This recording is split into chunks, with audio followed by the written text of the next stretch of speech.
नमस्कार दोस्तों, मेरा नाम मोना है और मैं दिल्ली की रहने वाली हूँ। मेरी उम्र 20 वर्ष है। मैं एक सामान्य परिवार की लड़की हूँ। मैं अभी कॉलेज में अपनी पढ़ाई कर रही हूँ। मैं एक खुले विचारों की लड़की हूँ और आजकल के हिसाब से बिल्कुल मॉडर्न हूँ। मैं अधिकतर टॉप्स कट या जीन्स टॉप पहनती हूँ। दिमाग के मामले में मेरा दिमाग काफी शातिर है और अपना काम निकलवाने के लिए मैं हर तरह के हथकंडे अपनाने से पीछे नहीं हटती। मैं अपने बारे में बता दूं तो मेरा फिगर 343036 का है। मेरे ऐसे फिगर और फैशनेबल कपड़ों के कारण लोगों की नज़र मुझ पर टिकी रहती है। मेरे घर में मम्मी पापा और मैं हम 3 लोग ही रहते हैं। मैं अपने फैमिली में इकलौती बेटी हूँ। इकलौती होने के कारण घर में मुझे काफी छूट मिली हुई है, जैसे कि मैं अपनी मर्जी के कपड़े पहन सकती हूँ, अपनी फ्रेंड्स के साथ बाहर जा सकती हूँ। मेरे पापा बेहद नॉर्मल और सीधे सादे इंसान हैं। पापा को अपने काम से फुर्सत नहीं रहती और मम्मी दिन भर घर पर रहती हैं। मेरे पापा एक बड़ी कंपनी में काम करते हैं और उनकी सैलरी भी काफी अच्छी है। शुरू से ही मुझे महंगी चीजों का बड़ा शौक था, लेकिन मेरे पापा थोड़े कंजूस टाइप के हैं, जिसकी वजह से वो हमेशा पैसे देने में आनाकानी करते हैं। जब मैं स्कूल में थी तो तभी मेरा एक बॉयफ्रेंड बन गया। हालांकि बॉयफ्रेंड होने के बावजूद भी मैंने उसके साथ केवल 2 बार ही खेला था, वो भी 2-2 मिनट का बस। उन 2 मिनट में मेरे बॉयफ्रेंड ने मुझे संतुष्ट किया ही नहीं था, क्योंकि उसका पतला छोटा सा डंडा उस काबिल ही नहीं था जो मेरी गिल्ली को आकाश तक पहुंचा पाता। लेकिन ऐसा नहीं था कि मुझे खेलना पसंद नहीं है। मैं अपने कमरे में अकेली सोती हूँ और रात में मोबाइल पर मस्त फिल्म देखना, इस चैनल पर कहानियाँ पढ़ना और फिर प्यारी सी तितली को उंगली करना मेरा रोज का काम है। जब से मैं कॉलेज में आई, मेरा कोई बॉयफ्रेंड नहीं था। लेकिन ऐसा नहीं था कि लड़के मुझे पसंद नहीं करते थे या लाइन नहीं मारते थे। बस ऐसा कोई नहीं मिला जो मुझे पसंद आए। मेरा बदन और चेहरा ऐसा है कि कोई भी मुझे मना नहीं कर सकता। लेकिन मैं इतनी आसानी से किसी को खुद को नहीं सौंपने वाली थी। फिर 2022 में मेरे साथ एक ऐसी घटना हुई कि मेरी पूरी लाइफ ही बदल गई। मुझे कभी नहीं लगा था कि मेरे साथ ऐसा कुछ हो सकता था। लेकिन दोस्तों, मेरे अंदर का लालच कहे या कुछ और, मैंने ऐसा कुछ कर डाला जो शायद मुझे नहीं करना चाहिए था। आज मैं आप लोगों को स्टोरी में एक एक बात बताऊंगी कि मेरे साथ क्या हुआ और क्या मैंने सही किया या गलत। यह आप कहानी के कमेंट में बताएगा। दोस्तों, घर में मेरे पापा बिल्कुल एक नॉर्मल इंसान है, ना ज्यादा फैशन में रहना, ना ज्यादा घूमना फिरना। वहीं उनके बिल्कुल उलट मेरी मम्मी बिल्कुल मेरी तरह फैशनेबल और हॉट टाइप की है। घर पर हमेशा फैशनेबल गाउन पहनना और बिल्कुल मेकअप में रहना। उन्हें भी मेरी तरह ही महंगे सामानों का शौक रहता है। जब मैं स्कूल में थी तब मेरे पापा के ऑफिस में उनके नए बॉस आए थे। एक दिन पापा उन्हें घर पर खाने के लिए लेकर आए। वे मेरे पापा के उम्र के ही है, मतलब 50 वर्ष के करीब। उनका नाम मोहित है। उनके साथ हमारी फैमिली का मेलजोल बढ़ता चला गया और वे आए दिन हमारे घर आते थे। मैं उन्हें मोहित अंकल बोलकर बुलाती थी। वे हमारी फैमिली में इतने घुल मिल गए थे कि पापा घर पर रहे या न रहे, वे हमारे घर आ जाते थे और मम्मी के साथ घंटों बात किया करते थे। मोहित अंकल हमेशा मेरे लिए कुछ न कुछ गिफ्ट्स लाते रहते थे जो कि मुझे काफी पसंद आते थे। वे मम्मी के लिए भी कई बार गिफ्ट लाया करते थे और मम्मी के साथ उनकी काफी अच्छी बनती थी। धीरे धीरे समय आगे बढ़ता गया और मैं स्कूल से कॉलेज में आ गई। मैं अब एक जवान लड़की हो गई थी। इतने सालों तक तो मुझे मोहित अंकल अच्छे ही लगते थे, लेकिन अब मैं बड़ी हो गई थी और मुझे सही गलत का अच्छे से पता था। एक दिन मेरे साथ ऐसा कुछ हुआ जिससे मुझे मोहित अंकल के ऊपर शक होने लगा कि कहीं ये मुझ पर गलत निगाह तो नहीं रखते। हुआ यूं था कि एक दिन दोपहर में मैं घर पर अकेली थी और मम्मी किसी काम से मार्केट गई हुई थी। मैं सामने वाले कमरे में सोफे पर बैठी हुई अपने कॉलेज का एक असाइनमेंट बना रही थी। क्योंकि मैं घर पर हमेशा एक हाफ लोवर और टी-शर्ट पहनती हूँ, उसी प्रकार उस दिन भी वही पहनी हुई थी।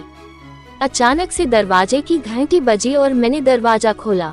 सामने मोहित अंकल खड़े हुए थे और मैंने मुस्कुराते हुए उन्हें अंदर आने के लिए कहा। अंदर आकर वो सोफे पर बैठ गए और मैं उनके लिए पानी लेकर आई। मैंने उन्हें बताया कि मम्मी पापा बाहर है और अभी मैं बस घर पर हूँ। वे मुझे बैठने के लिए बोले और पानी पीते हुए मेरा असाइनमेंट देखने लगे। मैं उनके बिल्कुल बगल में बैठकर अपना काम करने लगी। कुछ देर तक वे मेरा असाइनमेंट देखते रहे, फिर मेरी हेल्प करने के लिए अपना एक हाथ बढ़ाया। उन्हें अपनी हेल्प करते देख मुझे अच्छा लगा। उन्हें इस मामले में काफी जानकारी थी। कुछ देर सब ऐसा ही चलता रहा और वे मेरी हेल्प करते रहे। लेकिन कुछ देर बाद मैंने गौर किया कि एक हाथ से वो मेरी मदद कर रहे थे और उनका दूसरा हाथ मेरी थाई पर था और वो अपनी उंगलियों से बहुत गंदे तरीके से मेरी थाई पर उंगलियां चला रहे थे। वे कुछ इस प्रकार से उंगली चला रहे थे जैसे वे मुझे उत्तेजित कर रहे हों। मुझे बहुत गंदा लग रहा था, लेकिन मैं कुछ बोल नहीं रही थी। काफी देर तक उन्होंने ये काम जारी रखा। ये बिल्कुल भी नॉर्मल नहीं था, क्योंकि उसके द्वारा कभी ऐसा नहीं किया गया था। उनके छूने से ही पता चल रहा था कि उनकी मानसिकता सही नहीं थी। कुछ देर में काम खत्म हो गया और मैं वहां से हट गई। उस दिन के बाद से मैंने महसूस किया था कि वे जब भी हमारे घर आते तो मेरी तरफ बड़ी गंदी निगाह से देखते। कभी वे मेरे तने हुए माउंट एवरेस्ट को घूरते, कभी वो पीछे से घूरते, किसी भूखे कुत्ते की तरह देखते रहते थे। इसके साथ ही वे मुझे छूने का मौका तलाश करते रहते। फिर एक दिन जब मेरा जन्मदिन था तो उन्हें पापा ने खाने के लिए बुलाया। वे आए और मेरे लिए बेहद ही महंगा मोबाइल फोन लेकर आए। उस दिन जब मैंने केक काटा तो सभी ने तालियां बजाकर मुझे बधाई दी। लेकिन मोहित अंकल ने मुझे गिफ्ट दिया और मुझे अपने गले से लगा लिया। उनका मुझे गले लगाना मेरे लिए कोई आम बात नहीं थी, क्योंकि उन्होंने मेरी पीठ को कसकर दबा लिया था जिससे टेनिस बॉल पिचक गए। इसके बाद उन्होंने मेरे गाल पर प्यार से चूमा। देखने में तो सबको ऐसा लगा होगा जैसे एक पिता की उम्र के आदमी ने अपनी बेटी समझकर मुझे प्यार दिया था, लेकिन मैं जान गई थी कि उन्होंने मुझे किस निगाह से चूमा था, क्योंकि उन्होंने मेरे गाल को चूमने के साथ साथ अपनी जीभ से मेरे गाल को चाट लिया था। उनकी इस हरकत को किसी ने गौर नहीं किया होगा, लेकिन मुझे सब महसूस हो गया था। इसके बाद कुछ दिन और मैंने उन्हें ऐसे आजमाया और मुझे साफ हो गया था कि उनकी गंदी नजर मेरे ऊपर थी। अब जब भी वे आते तो मैं बहुत कम ही उनके सामने जाती थी। यह ऐसी बात थी जिसके बारे में मैं किसी को बोल भी नहीं सकती थी, क्योंकि मोहित अंकल काफी सालों से हमारे घर आ रहे थे और उन पर सब काफी विश्वास करते थे। मैं कई बार अकेले में सोचती थी कि मोहित अंकल हमारी फैमिली के ऊपर इतना क्यों मेहरबान रहते हैं। हमेशा महंगे गिफ्ट लाना, पापा की इतनी मदद करना। मुझे तो कई बार शक होता था कि कहीं मम्मी का इनके साथ कोई चक्कर तो नहीं है, क्योंकि जब पापा नहीं होते तब भी ये आ जाते हैं। और कई बार तो जब मैं कॉलेज से वापस लौटती तो अंकल और मम्मी घर पर अकेले रहते थे। फिर मैंने सोचा कि हो सकता है कि यह मेरा वहम हो। ऐसे ही दिन गुजरते गए और एक दिन मेरा शक यकीन में बदल गया। हुआ यूं था कि मेरे पापा कंपनी के काम से कुछ दिन के लिए बाहर गए हुए थे। घर पर मैं और मम्मी बस थे। उसी समय एक रात की बात है, मैं अपने कमरे में सो रही थी। रात करीब 2 बजे मुझे जोर की टॉयलेट लगी और मेरी नींद खुल गई। मैं उठी और बाहर बाथरूम में जाकर फ्रेश हुई। बाथरूम में अचानक मेरी नजर टॉयलेट सीट पर पड़ी। मैंने देखा कि टॉयलेट सीट के अंदर पानी में कुछ तैर रहा है। मैंने गौर से देखा तो वो एक गुब्बारा था, जादुई डंडे का। तब मैंने सोचा कि ये गुब्बारा किसने यूज किया होगा और यहाँ क्यों फेंक दिया। मैं बाथरूम से बाहर निकली और देखा कि मम्मी के कमरे से कुछ सुगबुगाहट सी हो रही है। मैं बिल्कुल हल्के कदमों के साथ दरवाजे तक गई और चाबी के छेद से अंदर देखने लगी। अंदर जो नजारा मैंने देखा, उसके बाद मेरे बदन के रोमे खड़े हो गए और सारे शरीर में जैसे कट की लहर दौड़ गई थी। कमरे के अंदर मम्मी और मोहित अंकल झूम झूम कर डांडिया खेल रहे थे। फिर थोड़ी देर में लकड़ी की काठी काठी पे घोड़ा शुरू हो गया और अंकल घुड़सवारी करने लगे और भूल भुलैया में घोड़ा सर पर दौड़ लगाने लगा। ये सब कुछ मैंने आधा घंटा देखा। उस दिन मेरा शक यकीन में बदल गया कि इन दोनों का चक्कर चल रहा है, इसलिए मोहित अंकल हमारे घर पर इतने मेहरबान रहते हैं। कुछ देर के लिए दरवाजे से हटने के बाद मैं फिर से अंदर देखने लगी। इस बार मैं गौर से सब देख रही थी। मम्मी बहुत आनंद प्राप्त कर रही थी, अलग ही दुनिया में खोई हुई थी। मुझे तो यकीन ही नहीं हो रहा था कि मम्मी का ये रूप भी है। कुछ देर डांडिया खेलने के बाद अंकल घूमे तो उनके हाथ में डांडिया देख मैं दंग रह गई कि इतना बड़ा भी होता है। मैं समझ गई कि गुब्बारे कहाँ से आ रहे थे। इसके बाद अंकल ने मम्मी को अपनी रोलर कोस्टर राइड भी कराई। काफी देर तक मैं ये सब देखती रही। जब झूला झूल कदम का फूल पूरा हुआ और अंकल बाहर आने लगे तो मैं जल्दी से भागकर अपने कमरे में चली आई। अगली सुबह मैं जब उठी तो मम्मी सो ही रही थी। उनके कमरे का दरवाजा खुला हुआ था और मैं अंदर जाकर देखने लगी। मम्मी बिस्तर पर सो रही थी। उसके बाद अगली रात भी मैंने उन दोनों को डिस्को डांडिया करते हुए देखा। और जितने दिन पापा नहीं थे उतने दिन अंकल रात में आते और रासलीला करते। मुझे सब पता चल गया था, लेकिन मैंने यह बात किसी को नहीं बताई। अब तो जब कभी भी मैं अपने कॉलेज से जल्दी आ जाती तो अंकल मेरे घर पर मिलते और आए दिन मुझे गुब्बारा मिलता। मैं समझ जाती कि आज फिर अंकल ने घुड़दौड़ लगाई है। अब दोस्तों, आप लोग सोच रहे होंगे कि यह तो बात थी अंकल और मम्मी की, लेकिन मेरा क्या हुआ? तो मैं बता दूं कि उन लोगों के बारे में पता चलने के बाद से मेरे मन में कुछ दिन गुस्सा था, लेकिन धीरे धीरे मेरा गुस्सा एक लालच में बदल गया। अब मुझे लगने लगा कि क्यों न मैं अंकल का फायदा उठाकर अपनी जिंदगी में मजा करूं। एक बार हुआ यूं कि मैंने एक बार अपने पापा से एक महंगी ड्रेस लेने के लिए कहा, लेकिन पापा ने मुझे कहा अभी इतने पैसे नहीं हैं, तुम बाद में ले लेना। और यह बात मोहित अंकल को पता चल गई। अगले ही दिन उन्होंने मुझे वो ड्रेस लाकर दे दी।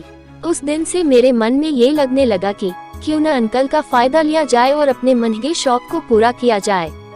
अब तो जब भी अंकल आते तो मैं उनके सामने कुछ ऐसे रहने लगी थी कि उनको थोड़े थोड़े दर्शन मिलते रहे सब जगह के। कभी पिंजरे में कैद कर रखे कबूतरों की झलक मिल जाती उनको, या पैकेट के ऊपर से ही काजू कतली के आकार का एहसास करा देती थी उनको। अंकल भी टच करने का कोई मौका नहीं छोड़ते थे, किसी न किसी बहाने से कोशिश करते रहते। अब जलवे दिखाकर आकर्षित करने का खेल चलता रहता था। एक बार ऐसा हुआ कि मम्मी कुछ दिनों के लिए मायके गई हुई थी और घर पर मैं और पापा ही थे। ये बात अंकल को पता थी कि मम्मी नहीं है।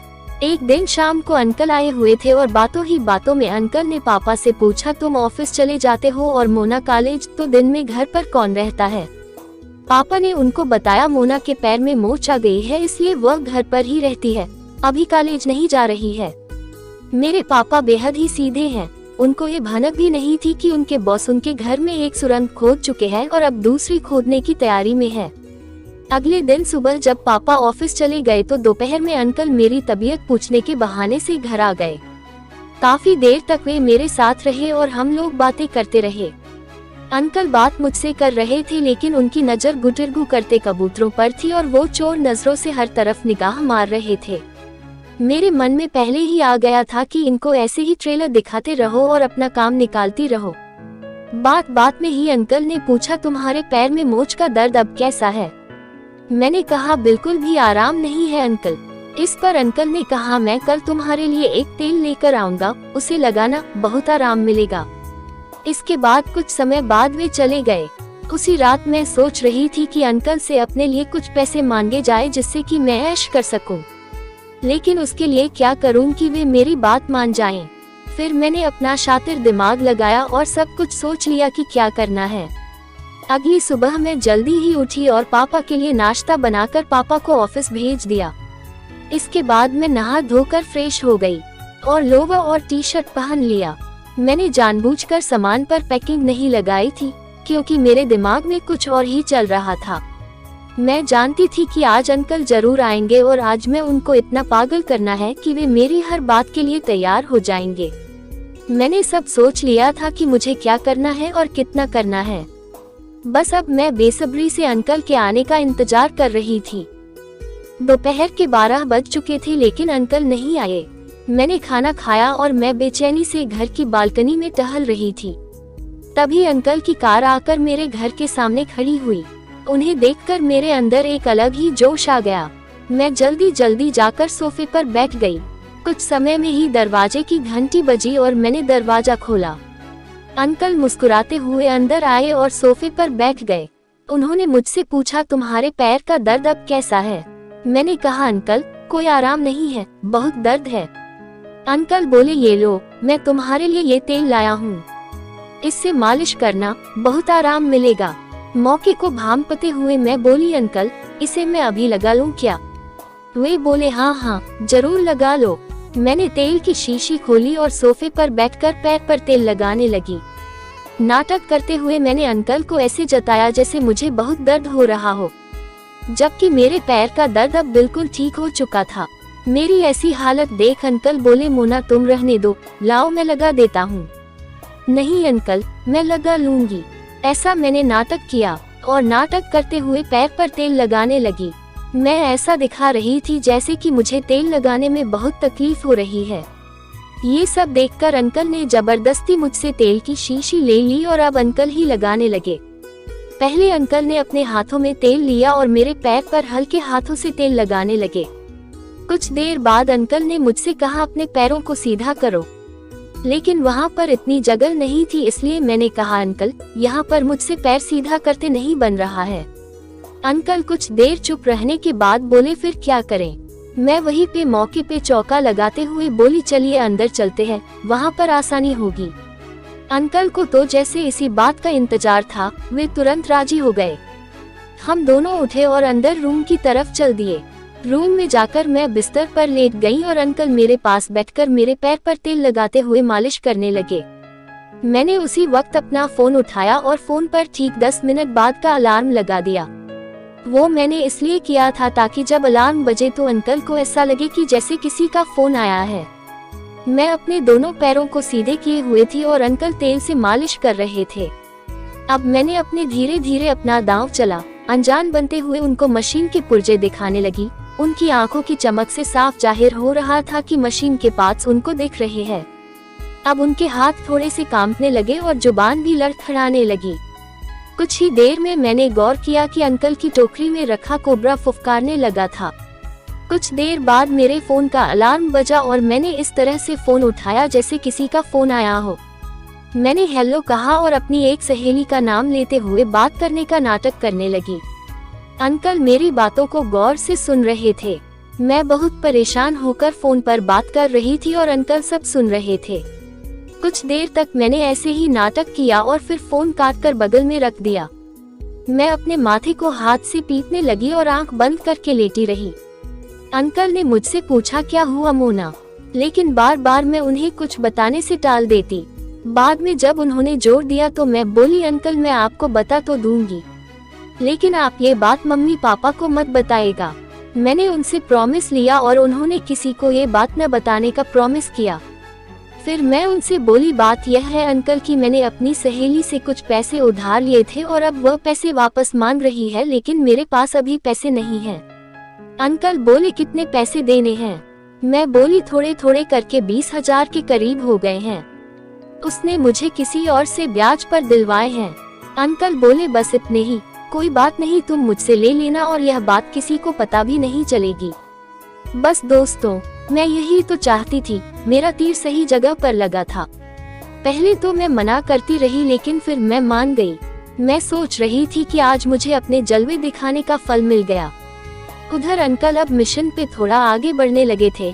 मैं आज उन्हें बिल्कुल भी मना नहीं कर रही थी, इसलिए वो बड़े आराम से मेरी मशीन का मुआयना करने की कोशिश कर रहे थे।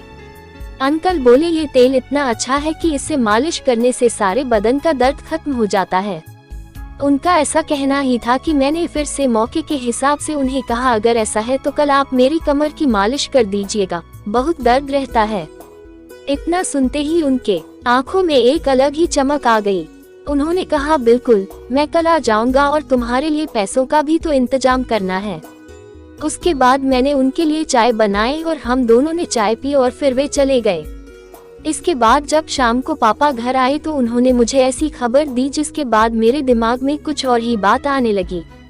पापा ने मुझसे कहा, मुझे कल सुबह ही ऑफिस के जरूरी काम से बाहर जाना पड़ रहा है।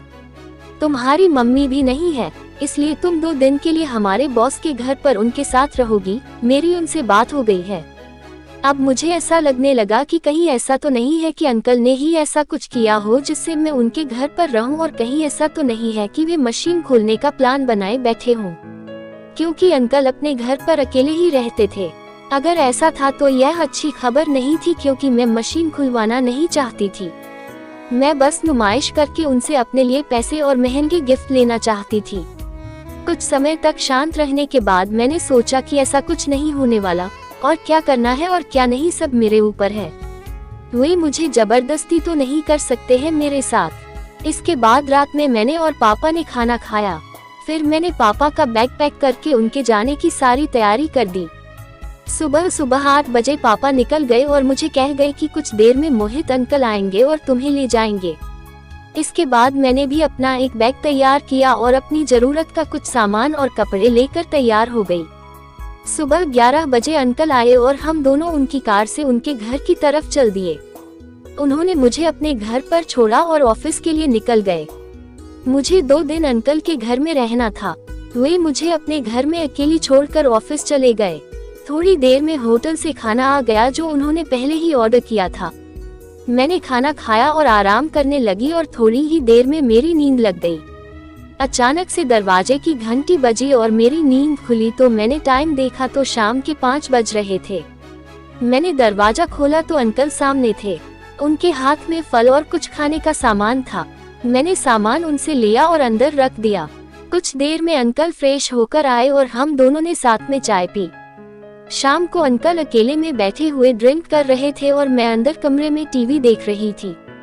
फिर कुछ देर बाद हम दोनों ने खाना खाया और मैं अलग कमरे में सोने के लिए चली गई।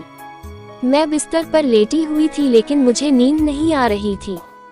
रात के 10 बज चुके थे और मेरे मन में बस यही चल रहा था कि कहीं अंकल मेरे कमरे में ना आ जाए। मैं बस यही सब सोच रही थी और मेरा सोचना सही हो गया। कुछ देर में अंकल मेरे कमरे में आ गए। जैसे ही मैंने अंकल को देखा तो मैं उठकर बैठ गई। अंकल मेरे पास आए और उनके हाथों में कुछ था। मैंने गौर से देखा तो उनके हाथ में नोट की गड्डी थी। उन्होंने मेरा हाथ पकड़ा और वे रुपए मेरे हाथ में रख दिए और बोले, ये लो और अपनी सहेली को दे देना। मैंने वे पैसे देखे तो मुझे पैसे कुछ ज्यादा लग रहे थे। तब मैंने पैसे गिने तो वे 20 नहीं बल्कि 30,000 थे। मैंने अंकल से कहा, अंकल मुझे तो बस 20,000 की जरूरत है।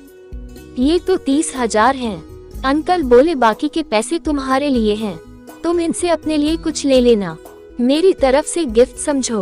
और हाँ, तुम्हें ये पैसे लौटाने की भी जरूरत नहीं है। बस ये बात हम दोनों तक ही रहनी चाहिए। आगे भी अगर तुम्हें किसी चीज की जरूरत हो तो मुझे एक दोस्त समझकर बताना, मैं तुम्हारे लिए सब कुछ करूँगा। ऐसा सुनकर तो मेरी खुशी का ठिकाना नहीं रहा। मेरे हाथों में तो जैसे कुबेर का खजाना लग गया था।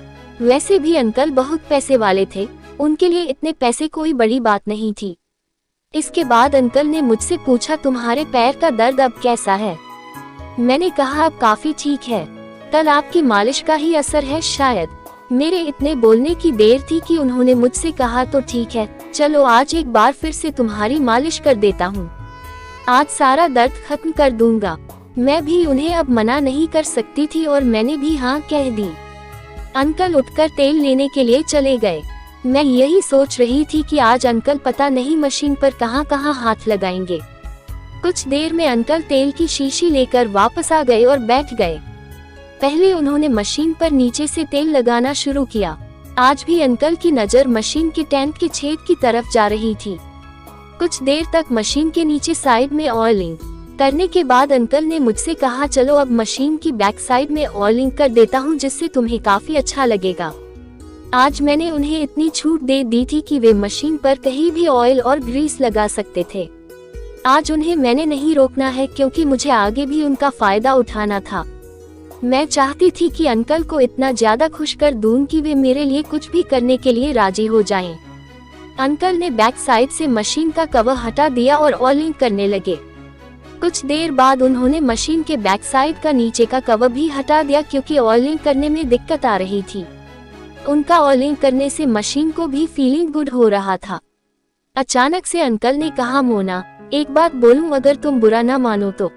मैंने कहा, जी अंकल बोलिए न, मैं क्यों बुरा मानूंगी। अंकल बोले, मुझे अच्छे से ऑयलिंग करते नहीं बन रहा है, अगर तुम मशीन से सारे कवर्स हटा दो तो काफी अच्छे से मशीन की ऑयलिंग हो पाएगी।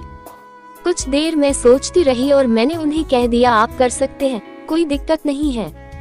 मेरी इजाजत पाकर अंकल ने मशीन के कवर्स हटा दिए, लेकिन मैंने यह नहीं सोचा था कि वो सारे कवर्स ही हटा देंगे। मैंने कई बार सोचा कि अंकल को मना करूं, लेकिन उस वक्त तक मेरे अंदर एक नशा सा छा गया था जो मुझे अच्छा लग रहा था, इसलिए मैं चुपचाप लेटी रही। अंकल अब मशीन की अच्छे से ऑयलिंग कर रहे थे। वो मशीन के एक एक पुर्जे को अच्छे से चेक करने लगे, हर एक नट बोल्ट को अच्छे से जांच रहे थे, हॉर्न दबा दबा कर चेक कर रहे थे। मशीन स्टार्ट हो गई थी 4, अब मशीन गर्म होने लगी थी। रेडिएटर से पानी रिसने लगा था। मशीन वाइब्रेट होने लगी थी। फिर अंकल ने अपनी ग्रीस गन निकाल ली थी और अब वो मशीन के होल में ग्रीस गन डालकर 4 अच्छे से ग्रीसिंग करने वाले थे। उन्होंने ग्रीसिंग स्टार्ट कर दी थी। मशीन घंघना उठी, वाइब्रेट करने लगी, आवाज करने लगी, पर अंकल एक्सपर्ट मैकेनिक थे। उन्होंने मशीन को बड़े अच्छे से हैंडल किया। अब मशीन स्मूथ चलने लगी थी। अंकल ने सारी मशीन खोल के रख दी थी और सारी रात वो मशीन के साथ लगे रहे। फिर 2 दिन तक अंकल ने यही काम किया, बस मशीन खोलना और ग्रीस गन से ग्रीसिंग करना, मशीन चलाना। उनके घर से वापस लौटने के बाद जब भी मशीन को मैकेनिक की जरूरत होती थी तो मैं कॉलेज के बहाने से उनके घर चली जाती। हफ्ते में 3 से 4 दिन मैं उनके घर पर ही रहती और दोपहर भर वो खूब मशीन चलाते। अंकल मुझ पर इतना फिदा हो चुके हैं कि मैं जब भी कोई चीज मांगती हूँ तो कभी मना नहीं करते और उसके साथ ही मुझे उतना प्यार भी देते हैं। इसके साथ साथ अंकल अपनी पुरानी सुरंग भी खोद रहे हैं, लेकिन ये बात मैंने अंकल से कभी नहीं कही कि ये सब मुझे पता है। बस अब मेरी जिंदगी से कट रही है। मुझे जो चाहिए सब अंकल दे रहे हैं। आर्थिक, मानसिक और शारीरिक हर तरह का सुख मैं उनसे प्राप्त कर रही हूँ। दोस्तों ये थी आज की कहानी। आपको कहानी कैसी लगी प्लीज जरूर बताएं। वीडियो को लाइक करें और चैनल को जल्दी से सब्सक्राइब कर लीजिए।